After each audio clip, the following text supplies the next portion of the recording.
Before we dive into that, this is SN3. SN3 is one of 3 rocket motors I've been working on to eventually launch a rocket. This video is the second part of my series on SN3. In the last video, SN3 struggled to ignite and reach nominal chamber pressure. Eventually, it did reach a proper pressure, but a lot of propellant was wasted in the beginning of the burn. For this test, the goal was to achieve a reliable startup of the motor. To make this happen, I coated the inside of the propellant with black powder. First, I mixed up some black powder. Then, I cleaned off any leftover residue from the casting process. To make the powder easier to apply, I added acetone to create a paste. This paste spreads easily, and once the acetone evaporates, it leaves a nice coat of powder.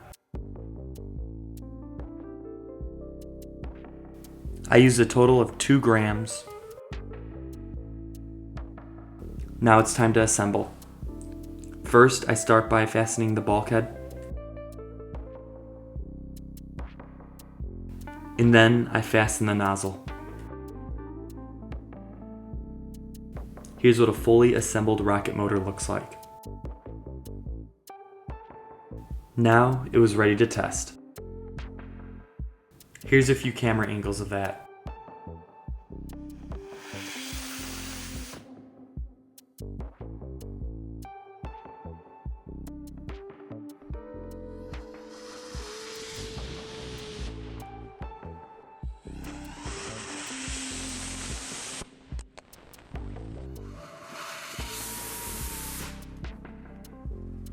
A quick note on safety.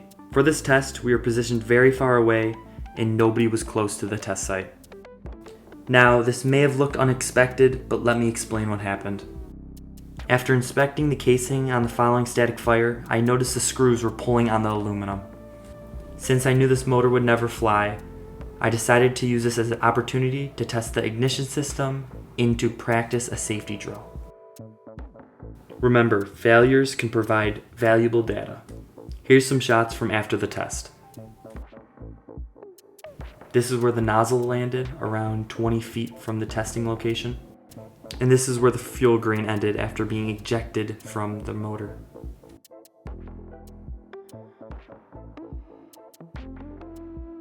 The nozzle survived being launched into the air. There was some wood around the 2 screws. It may have hit a tree when being ejected.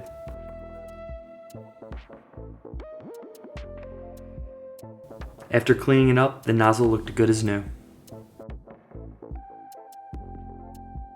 The bulkhead screws were very close to tear out. If you're not familiar with tear out, it's when there is not enough metal around the screws to contain a certain internal pressure. Once it hits that pressure, the screws will rip out of the metal. One way to prevent this is to drill the holes further away from the end or use a thicker casing. SN3 was designed for a specific amount of fuel. However, after receiving the parts, I decided to add some extra fuel. Although the calculations showed that tear out would be probable, I still went with it. The load cell also sustained some damages during this test.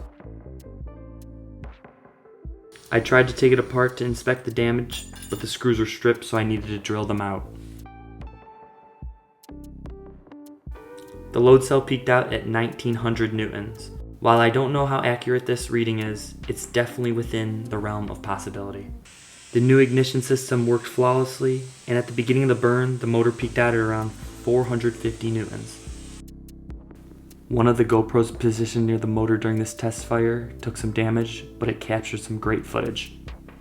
If you enjoy this content, please subscribe because SN4 is already in progress. Thank you for watching. Don't forget to like, subscribe, and comment.